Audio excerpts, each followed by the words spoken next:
Hi. Hello. The Munson's here, looking very relaxed. Yeah, you're looking very relaxed. Do you know this? Here's a little hack. If you're ever asleep at work, right, and you hear your boss or your colleagues waking you up, don't open your eyes. Remain seated with your eyes closed and then say, forever and ever, amen. Right, how can I help you? Sneaky. That's the thing to do. How you doing? Good to see you. Munson's here on The Moment on New Reality TV. And I think it's only right to just take a breath today. We need to have a catch up, don't we? When was the last time we caught up on the show? It's been high octane stuff, and that's not a complaint. There's been some incredible messages and realizations and insight. Started with Tom this week, didn't we, on Monday? Deb's been with us on this journey. And the last couple of days, we've had Tasha and you in conversation, all three of us, I think the day before that. What a time. It's intense, isn't it? And good. Again, it's not a complaint, but you know, it can so easily sound like, yes, no complaint. Thank you, Deb. Yeah, Deb's just saying, good morning. The sun is shining today. That's great for you. We've been out today and it's been peeing it down with rain. Didn't stop us going out. No, it didn't. Stop us going out. So what is it you'd like to talk about today? Well, I'm looking at the notes you've given me, which says, love yourself, stop hurting yourself, the importance, and then it tails off, and I don't remember any of that. So well, what I've written down is what you texted me this morning. I want to... Was that only this morning? Yes. See, this is how fast things are moving. Yeah. You don't even remember. Come into the shot a bit better with us as well. Okay. There you go. Thank you. And your microphone as well. Bring that. That's always good. Right. Excellent. Yeah, I think it's good to take a breath. So why don't we for a moment and just feel the weight of your body in the chair? May I just say hello to Black Moon Jesus? Hi. She's having insomnia. 6 a.m. coffee. Glad you're joining us. Thank you so much. Probably the last thing you want to do is sit quietly then. I don't know, Black Moon Jesus. Good to see you. I find it quite hard if I can't sleep at night to then be very present in the morning. I'm so glad to say it's not something I've ever suffered with. No. However, I have been getting up early in the morning in a more voluntary way. Have you noticed that? Yeah, I get up and I sit and have a cup of tea and look out the window like an old man. It's lovely. It's really, really lovely. Right. Bob's joining us as well. Bon dia. Bon dia. Late walk with us. Okay, thanks for being with us, Bob, Blackman Jesus and Deb. So far, anyone else who might be watching, do say hello. It's lovely to connect with you.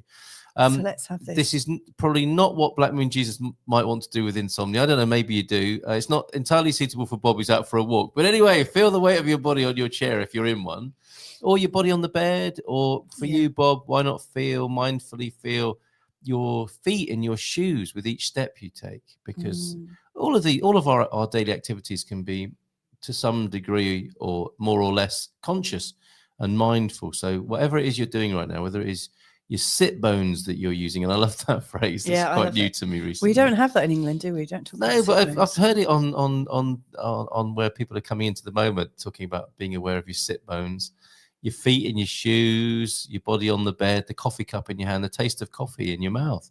Whatever it is you're doing, how about expanding your experience of that right now without any judgment, and letting go of some of the noise, some of the rumbling noise. Maybe let go of that as you expand your awareness and consciousness of whatever it is you're doing right now, which might include watching and listening to us. I have to say that feels better already. And I can only speak for myself on this. How about you? I'm chilling out. It's nice. Can I open my eyes now? You don't have to. You can just stay like that for the rest of the show. I'm fine. Really, I'm fine with that. Deb was up at 4 a.m. Oh, no, that was the Black Moon Jesus got up at 4 a.m. My goodness. And having coffee. It's almost lunchtime for you, Black Moon Jesus, with the way things are going for you today. Up at 5 for Deb. Is this a collective thing? You're lying in more than you used to, aren't you? Yeah, that's unusual for me. Yeah, okay. So people are perhaps being discombobulated and changed. Love sharing my morning with you. That's very kind, Black Moon Jesus. And yes, back to awareness. So your list that you forgot that you wrote to me only this morning that I've written out. And I remember now. I remember.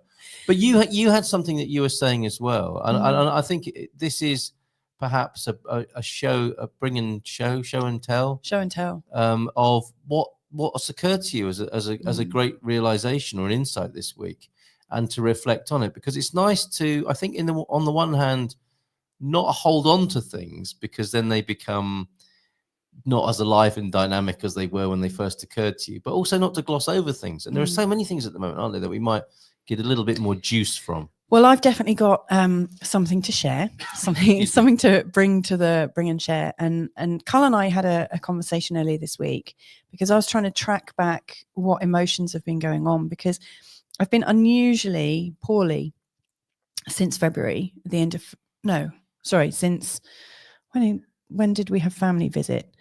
It's just the end of March. I had my experience as on the second Saturday. Was it the last Saturday of March? I beg your pardon, of March. So it's since then, isn't it? That things have really been quite awkward. So I've been quite sort of tight and quite coldy, and then I lost my voice, and then I had sinusitis, which is still ongoing. And I was trying to track it back. Sound like a hybrid between cystitis and sinusitis. Yes. Well, sinusitis sounds really painful. Well, I've never had anything like that before, right. And I don't consider myself to be somebody who gets ill. And I also noticed that something was going on for me in October last year. And so I was having a conversation with Carl and trying to track back where some of these symptoms first started. And in our conversation, we tracked back about 3.5 years when some significant changes occurred in my body.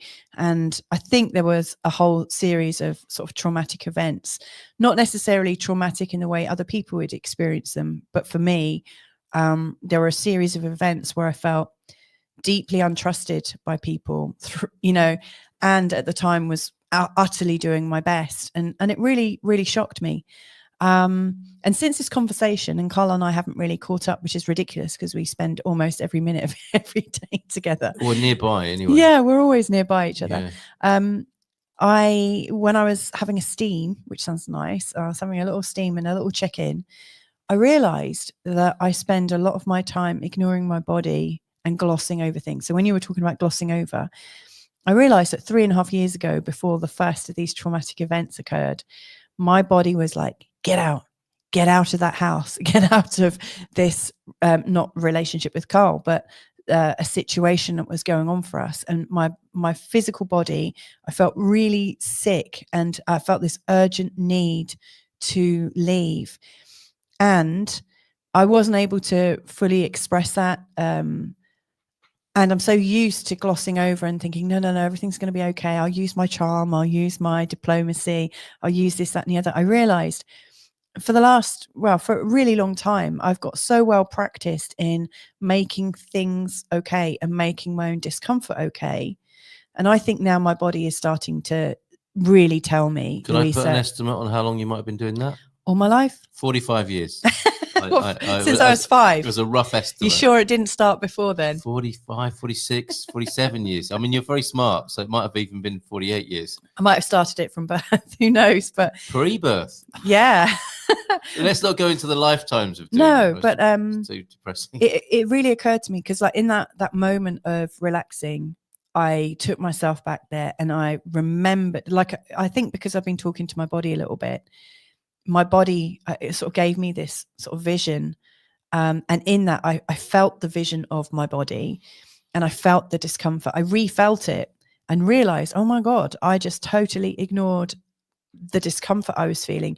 Now, if I saw that discomfort in one of our children, I'd have said, Carl, we need to get out right now. You would have saved them, wouldn't you? I would have totally saved them. But with me, I was like, no. I invalidated the pain that I was going through, or the discomfort I was going through, because in fact, if I'd attended to the discomfort, it probably wouldn't have gone into pain. It probably wouldn't have gone into trauma. Right. And then because I didn't, it's the body getting louder and louder, isn't it? Yeah. And that's the thing. And I've had my Chiron return, which is an astrological time when the wounded healer, as he's known, Chiron, comes back to where he was at the time, place, and date of birth. And so it's like in the lead up to my Chiron return, this happens for most people, in the lead up to their Chiron return, they start to become aware of past pains and hurts and anything that hasn't been dealt with. And so for me, I think it's back on the table, and it's louder than ever. Mm-hmm. And I need to work with it. I realized that after that, you don't have to. That's the interesting thing about our free will as humans, isn't it? Yeah, you have the opportunity to, but you don't have to. Yeah, well, What's the alternative though? The alternative is I think my body's going to get louder and louder, and I'm Mm. not going to resolve anything. Mhm. And then my children are going to learn that pattern. I don't want them to learn that pattern. No. And also at the same time, it's a tightrope walk because you don't want to be too hard on yourself. Yeah. If you turn it into another one of those messages, I must do this or I should do this, it becomes self-defeating, doesn't That's it? a good point, because I'm always, as you point out to me a lot, I'm always looking for an opportunity to beat myself up. But you're which is catching ridiculous, you're isn't it? catching it so much, aren't you? And it's hilarious when we do it, isn't it? We've been either playing. of us. We've been playing a game the last few days.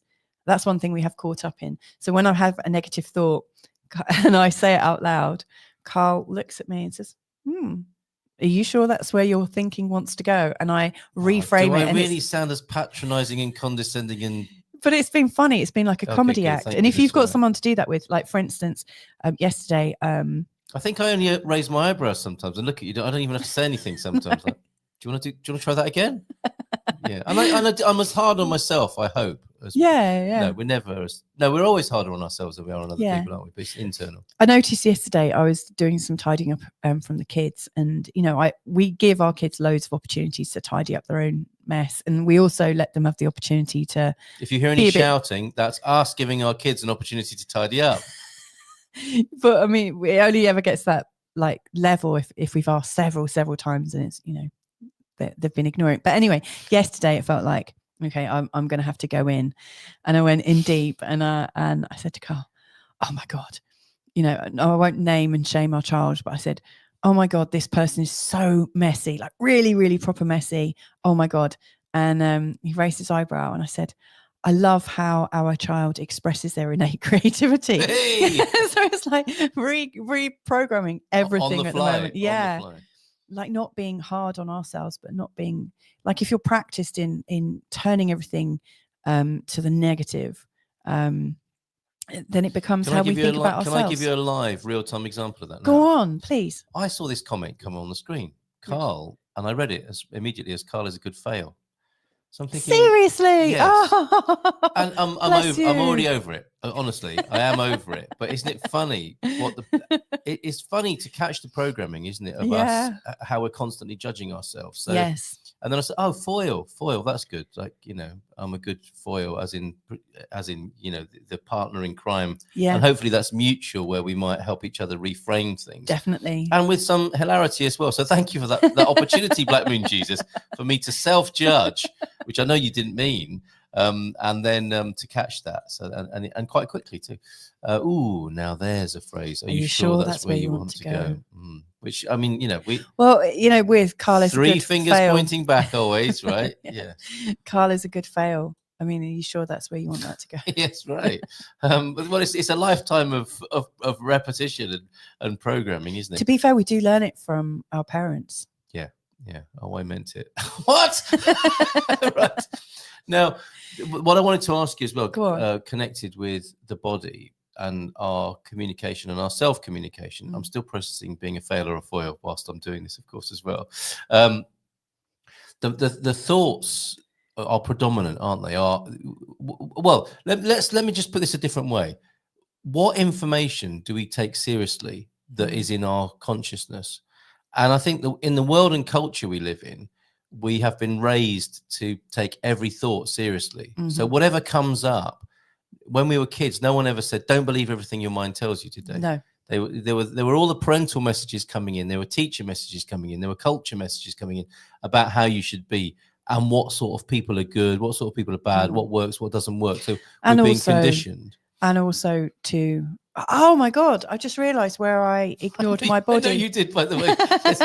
Foil, we've got it. Yeah. I just realized, talking about, what you're told from birth. Yes.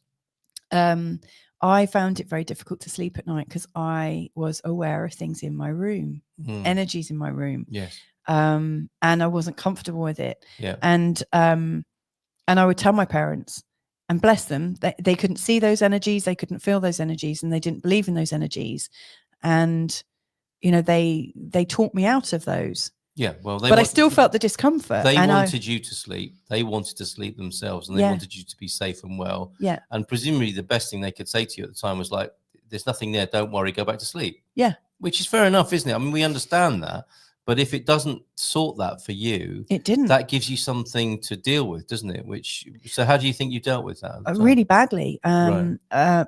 Like I would be terrified in my room, and I would put the covers over my head, and I would like try and get like a breathing hole. But I felt under attack as I fell asleep most nights. Right, and that's quite something to be programmed with, isn't it? And I never realized. I mean, that was what I was feeling in my body. I was feeling that sense of being attacked, or feeling this intense, like I could feel things around me and there was nothing I could do about it. I felt like I didn't have any defenses. Yeah. And they just said it was in my mind. And of course, to them it was. But then I realized I've had eczema.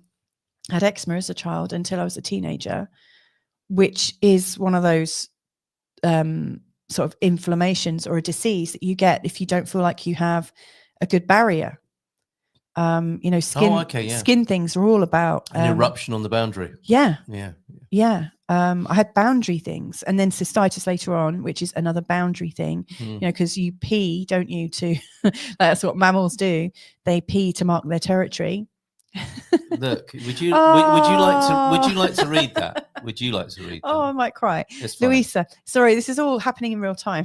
Yeah, well, this is the moment. It's happening in the moment here. I acknowledge the lack of acknowledgement and love you through the trauma of not being seen. Oh, thank you so much. It's so kind. Isn't that easy? That's really kind. Isn't that easy? Thank you, Black Moon Jesus, for just going straight to it. Thank you so much. Thank you. Thank you for going straight to it and saying perhaps what needed to be said right there. Yeah. And I trust, Black Moon Jesus, that is available to us all, to anyone who needs to hear that today. That really figures with everyone's beautiful here. That really figures with what's been where I felt poorly in these last, on and off from 3 years, but especially right now. You weren't being seen, were you? I wasn't being seen. Well, you were being misseen.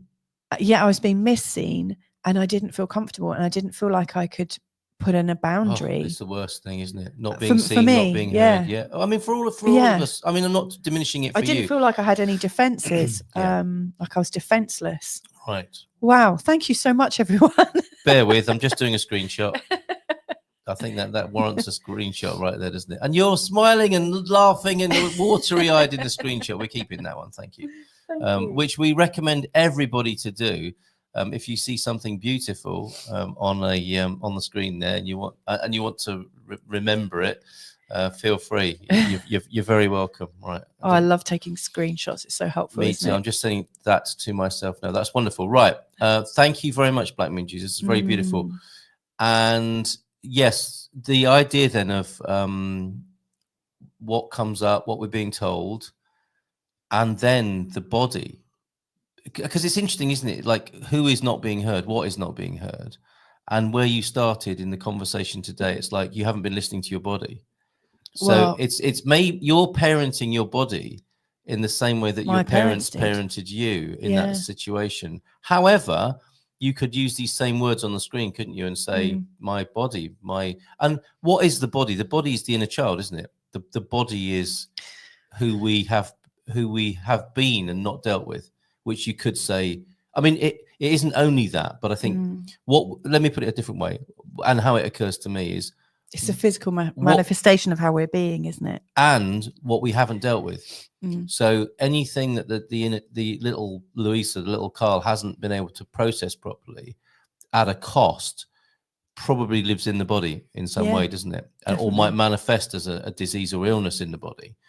And isn't it funny how just a little bit of being seen, being heard, and being loved can have that go, can't it? It can, the body is trying to talk to us all the time, I think, and the inner child is trying to talk to us. But that I was telling you the other day, wasn't it, about that amazing Kyle Cease process I saw, where he said to one of his hot seat people in the chair, like, do you mean to say, this isn't the exact quote, but it was along the lines of, do you mean to say that when you're in a public situation, what your body is telling you, what your inner child is telling you, comes second to what a stranger might be thinking about you? It's like, I heard that. I thought, oh my God, we do this all the time, don't we? We're like Yes.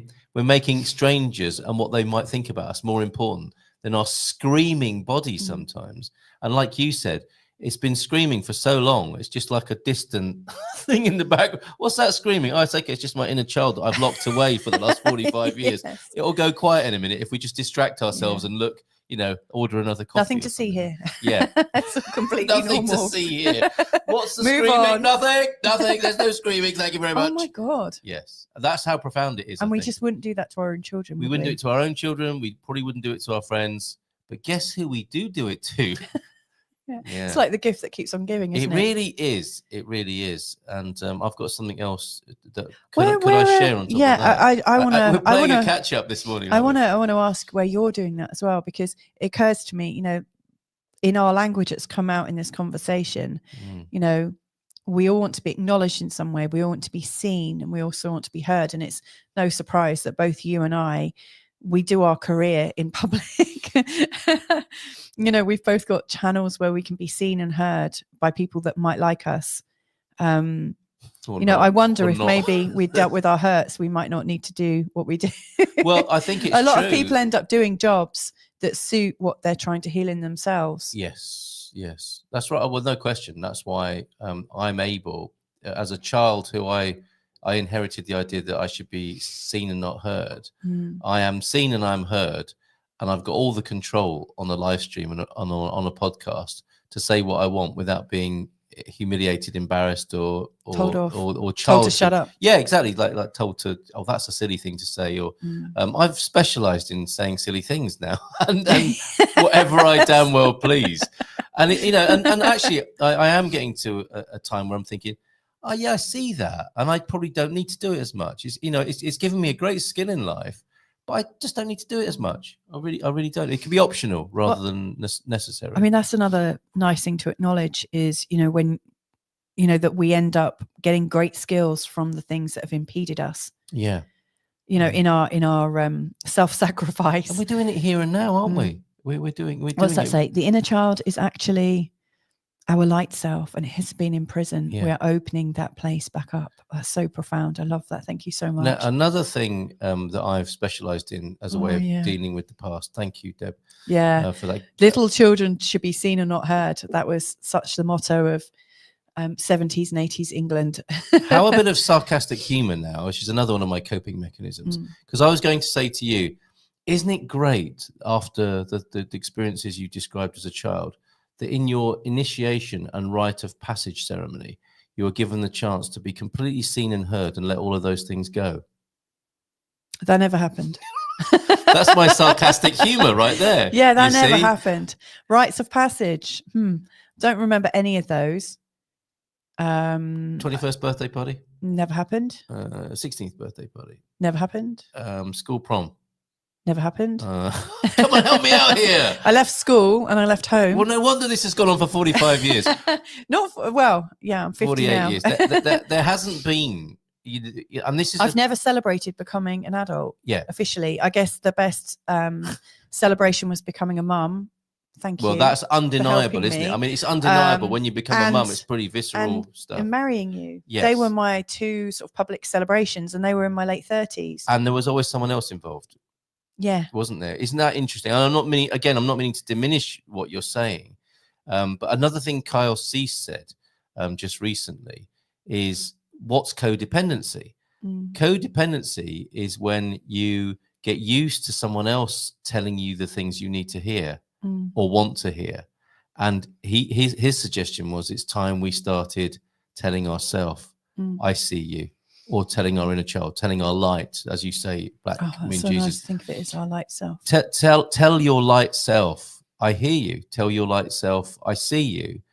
And isn't it funny how in this era of not having rites of passage and rituals to end or complete childhood and move into adulthood, we've had to use other people like therapists and counselors and courses. And we go out to hear someone say, I hear you. And again, I'm not diminishing. It's so beautiful what you did this morning, Black Moon Jesus. And I think as well, we need to do that for ourselves, don't we? Yeah. It's great when someone else says that to you. And it's really brave when people find someone to help them reflect that back to themselves. But ultimately, we have to do it for ourselves, don't we? The child has to, in a strange way, become the adult by that very process of sitting in the throne of the adult and saying, I see myself, we've come this far, I now hand over to you, I see you, you see me, as the light and the inner child and now the grown adult. And we start minimizing and collapsing this big drama that we've been animating in our time collectively, I think. And as we see here this morning, individually, and what can occur and what can happen as we love ourselves more. I love that. I mean, like Debs is saying, I left home at 16. You had to. That was a ritual of a kind, wasn't it? And maybe an emergency one. Yeah, and wild and crazy Aquarius underneath. Yeah. Well, when I was 18, I was meant to go off to university, and then one day I just woke up and said, I'm going to France. And then I said to my mum and dad, I'm leaving tomorrow. I'm going to France, and I don't know what I'm going to do, but I'm off. And that was your own ritual. Yeah, that was my own ritual. Yeah. Crossing the water. I mean, it's very symbolic, isn't it? You cut the ties physically on land. There weren't the phones that we have now. No. You went, didn't like you, with your little bag. Did you take tarot cards with you? Did you have tarot cards? I didn't. I did have tarot cards. I left them at home. I didn't take any of my paraphernalia. No witchcraft. No, all I took was chewing gum, a pen, a pad, a pen, and some envelopes and some British stamps. I don't know why I took those. A Walkman. A couple of cassette tapes with ritual. It was ritual, wasn't it? The Rolling Stones on one, I think Tracy Chapman on the other. Some batteries. I got a fast boat. I didn't even take a sleeping bag. I took about 3 pairs of changes of clothes. Yes. Trusty scarf that could change my outfit, and some makeup. That was it. Amazing. And you ritualized that, didn't you, for yourself? I buggered off. In the absence of obvious ceremonies to move from child to adult. Yeah. Hi, friends. MLA. Yes, you are, T-Duck. Still very good to welcome. see you. Thank you. Now, this might be the final comment of the show today. And I was about to apologize to all the women in my life, but I'm not going to have time to do that today. I don't know if I'll have time to do it tomorrow, but I will come back to this because it was connected to all of this. Okay. And it was just something I saw in myself that made me such an a-hole of a partner at times with women that I want to talk about and process, if I may, in mixed company here. You're intrigued, aren't you? Yeah. Oh, right. Okay. Oh my God, this is what we're going to have to talk about tomorrow. Can we carry on recording and that can be the show for tomorrow? Let's carry on this conversation. Right, but here's the homework then for today, if you want it. Bob saying, this is so beautiful, Bob, and thank you for sharing in this space of authenticity and vulnerability, I think, that we've created today. So well done, everybody, on that. I was watching Louise Hay this morning. Look yourself in the mirror and say, I love you. I can hear Louise's voice saying that. And look at this. The first time I attempted that, I couldn't say it. Bob, we love you. We absolutely love you. Next time we see you, I'm going to hold a mirror in front of you. Group hug. It's going to be, we're going to, if it's near grass, we're going to take you down onto the grass and we're going to bundle you. Sky. And we're going to do a big old bundle, a love bundle on the ground. And you can have one as well, T-Duck, if you fancy that in Caldas de Rainha Park at some point. And I love how my weekdays start with new Portuguese friends. Yes, bom dia. Such a positive vibe to start my day. Well, excellent. Have a great day. Thank you so much. We are going to be going in about 20 or 30 seconds. We are going to carry on recording, and we will put this out as our show tomorrow. So join us if you want to hear more about Carl's disclosures. Yes, sponsored by Kleenex, possibly. We shall see. So have a great day. Thank you for sharing what you've shared today. It's been a lovely start to the day. That was some years ago. No, I understand that, Bob. We've got to go. But he looks forward to the bundle. Cheers. Lots and lots of love. All right, take care, and bye for now. We'll see you in some shape or form tomorrow, and bye.